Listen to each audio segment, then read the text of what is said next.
Berharap aku sebagai juga pernah menjadi single parent dan aku juga seorang ibu, aku berharap berilah keadilan seadil-adilnya kepada seorang ibu yang lagi ditahan 3 bulan, yang pasalnya yang katanya BAP-nya dirubah-rubah 3 kali.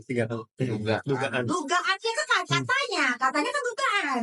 Katanya di kita kan 3 kali berubah. Iya, kamu dia kalau bunda kan suka maaf. Dugaan, yang dugaan pasalnya dirubah-rubah 3 kali. Udahlah, please berilah keadilan ke pasangan kita Mirjani.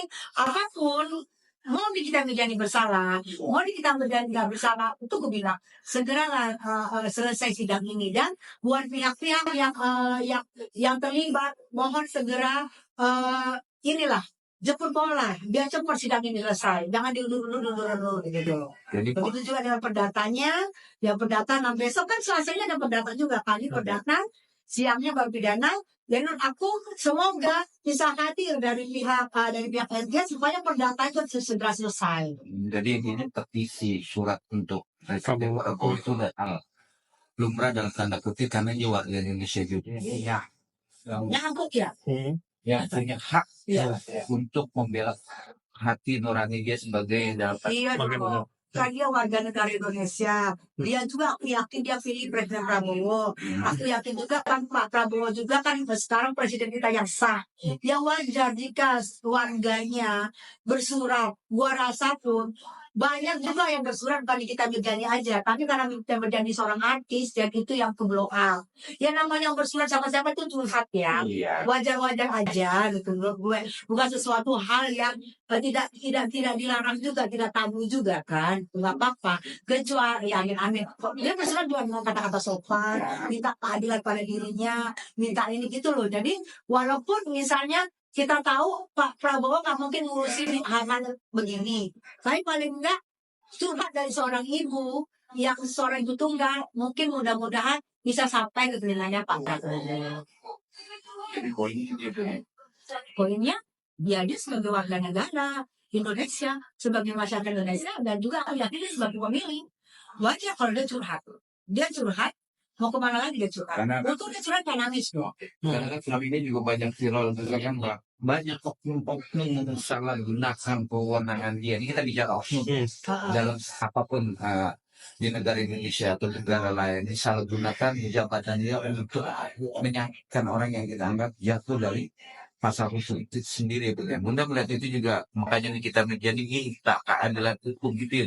Iyalah, karena sekarang gini loh, dengan dia meminta keadilan dengan yang paling atas nomor 1, jadi paling enggak ada yang ngomong oknum yang menyeleneh akan itu bahwa itu lampu merah buat mereka.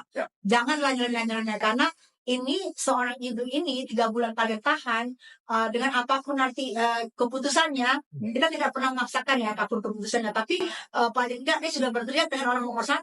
Ya ada oknum-oknum yang mencoba-coba, ada oknum-oknum yang gimana-gimana. Semoga oknum-oknum yang gimana-gimana ini bisa ngerem gitu, karena ini ibu bisa berteriak gitu loh. Jadi maksudnya aku semoga tidak ada lagi cawe-cawe. Ada oknum-oknum cawe-cawe, semoga nggak ada. Semoga ini keadilan. Gue bilang prinsipnya pengadilan adalah secerah cahaya. Jadi gue mohon secerah cahaya, ya udah lebih cerah dari cahaya. Sama kayak kemarin pas lagi di sidangnya Manu, hakimnya minta kok. Ini kami tidak ada transaksional. Kami semua terang benderang.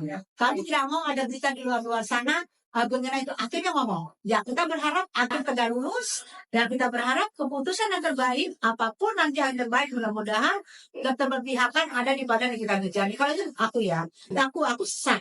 Kalau mereka mau berharap keterpihak kepada sana, hukum menang sana itu terserah mereka. Kalau aku tanya, mudah-mudahan hasil yang inkrah nanti kemudian kepada kita Mirjani. Intinya pembuktian atas laporan dari gadis sebutnya apa yang terjadi, JPL juga harus jelas fakta atas laporan soal Brigjen Gladys ya, untuk membuktikan siapa yang benar dan siapa yang salah. Harus jelas dong, lama ini prinsipnya secerah cahaya, harus jelas-jelasnya. Cahayanya terang, harus terang lagi, harus jelas-jelasnya. Jadi kalau nggak ada, jadi pada nanti misalnya ada orang-orang yang salah-salahkan, lebih bagus kalau nggak tahu ditanya, Jadi di depan pengadilan itu kita maunya orang-orang yang kompeten, orang-orang yang benar, orang-orang yang menyatakan bahwa ini tidak ada sedikit pun apapun. Tapi bila kata peran cahaya itu bisa gelap, Bu. Tapi kalau kejujuran itu nggak bisa dimanipulasi atau ditutup dengan gelap atau terang, Bu. Itu kan prinsip mereka. Prinsip mereka secerang cahaya, tidak ada dibilang secerang cahaya malam. Cahaya malam juga, Enggak, kalau misalnya cahaya itu ditutup, nah itu namanya oknum. Nah. Oknum yang menutup cahaya itu. Nah itu yang aku ingatkan berkali-kali. Semboyan secerah cahaya, lebih cerah dari cahaya. Jadi jangan ada coba-coba oknum yang menutup cahaya itu. Tapi kan diutamakan dalam keadilan itu kejujuran, Bu. Kejujuran udah pasti. Kejujuran pasti. Jujurlah pada itu udah pasti kalau kejujuran. Karena bagaimanapun juga ini kasus Irai. Mata semua memandang ke sini. Jadi aku rasa pun untuk mencoba-coba jangan terlalu berani. Ini udah disorot semua mata nih. Jadi jangan, karena kejanggalan dikit pun akan digoreng. Kejanggalan itu akan digoreng. Jadi apapun ya mohonlah secerah-cerahnya lah. Biar kita jelas. Kita kan juga, kita 3 bulan loh. 3-4 bulan kita diapain. Berita ini diisi tentang ini mulu gitu loh. Tentang skincare overclaim asal-muasalnya kan. Skincare overclaim. Nah sekarang skincare overclaimnya udah mulai hilang. Gitu loh. Yang muncul pemerasan seseorang. Lah kan asal-muasalnya itu skincare overclaim. Itu dong. Skincare overclaimnya itu. Jadi 4 bulan kita mendengar overclaim. Kita mau juga bahwa ini kita mau menyaksikan bahwa itu bagaimanapun juga harus benar, harus jujur. Harus sebenar-benarnya, harus sejujur-jujurnya. Karena ini kasus sudah viral, hati-hati.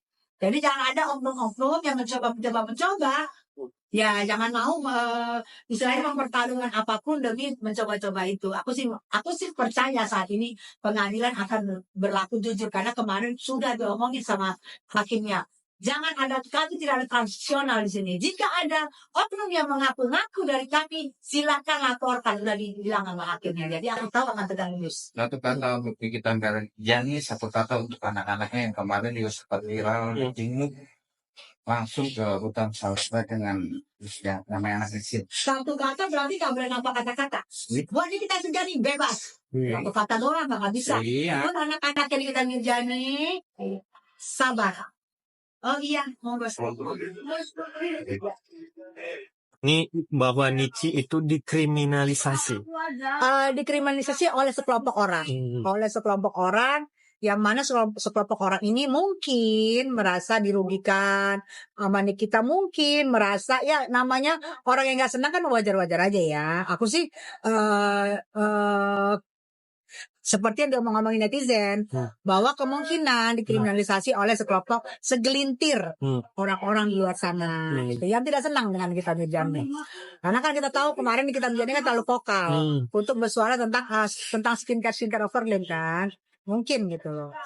Yang Bunda mau tekanin harusnya dia skincare yang overclaim, bukan kemana-mana. Bisa bilang gitu ya Bunda? Iya, ini kan dari asal muasal kita kembali lagi runut ya. Asal muasalnya dari skincare overclaim. Itu jadi itu menurut aku jadi sekarang kok udah mulai bias ya. Sekarang malah pemerasan sama pencucian uang TPU. Nah, kembalikan lagi substansinya apa nih? Asal muasalnya apa nih? Overclaim gitu. Jadi mungkin nanti pembacaan pembelaan nanti dari ini kita bulan Selasa nanti mungkin akan disebut mungkin overclaim itu. Karena kemarin nggak ada waktu di bacaan dari dakwaan nggak ada. Mungkin ini kita nanti akan membacakan 100 halaman lebih kurang. Ini kita membacakan, Bang Fahmi juga membacakan. Mungkin nanti akan dikembalikan substansinya itu asal muasalnya itu apa. Kenapa bisa bermasalah dengan uang ini? Uang ini bermasalah karena apa? Kenapa ada uang ini kucuk-kucuk datang karena apa? Kan karena semua dari overclaim itu. Yang kita duga gitu loh. Yang diduga semua muasal dari overclaim. Bunda dan Nici, apalagi nih berharap banget Reza datang, RJ harus datang di sidang hari Selasa nanti di sidang. Khususnya di Dewan Prestasi itu ya. Iya, yang di Dewan Prestasi itu karena sudah 3 kali persidangan. Belum ada juga aku lihat prinsipal datang.